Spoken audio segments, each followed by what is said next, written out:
सो जमीनी सल्तनत की जितनी अच्छी बातें और चीजें हैं, हमने उन्हें नुकसान नहीं देना, लेकिन अगर वो हमें नुकसान पहुंचाना चाहते हैं हमारी रूह को, तो फिर हम उसके साथ एग्री नहीं कर सकते, फिर हम उसके साथ एक नहीं हो सकते। जमीन की सल्तनतें, जमीन की गवर्नमेंट्स वो फेल हो रही हैं, उनके अंदर लड़ाइयां हैं, झगड़े हैं, जंगें हैं, माली बदहाली है, मुश्किलात हैं, मुसीबतें हैं और तरह तरह की और चीजें हैं।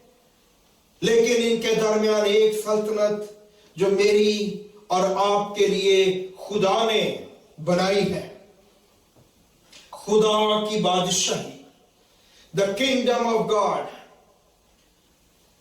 वो सल्तनत जो है मेरे और आपके दरमियान। इसलिए मसीह जब जमीन पे आया तो मसीह ने एक ही बात की मुनादी की है।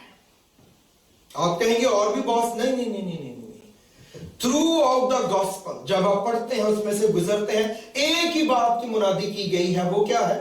The kingdom of God, that's it. इसके अलावा मसीह ने किसी चीज की मुनादी नहीं की।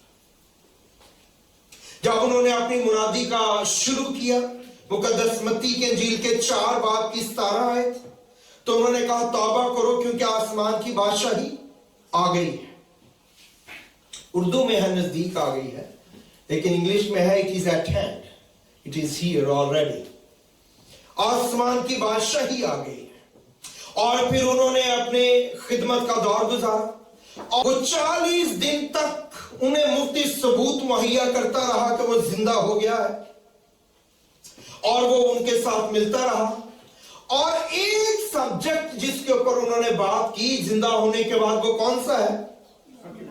खुदा की बादशाही की बातें उनसे कहता रहा, ताकि जब आप ये निकलेंगे मुनादी करने के लिए, ये कहीं इधर उधर ना हो जाए, कोई अपनी चीजें ना घड़ ले, कोई अपनी चीजें ना इजाद कर ले, कोई अपनी सी बातें ना कहना शुरू कर दे, बल्कि इनका सब्जेक्ट एक हो और वो हो खुदा की बादशाही की बात की जाए। और मसीह जो है इसी की मुनादी करने के लिए आए, क्योंकि जो खुदा की बादशाही है, याद रखें, ये सबसे स्टेबल, सबसे मुतवाज़िन किंगडम है।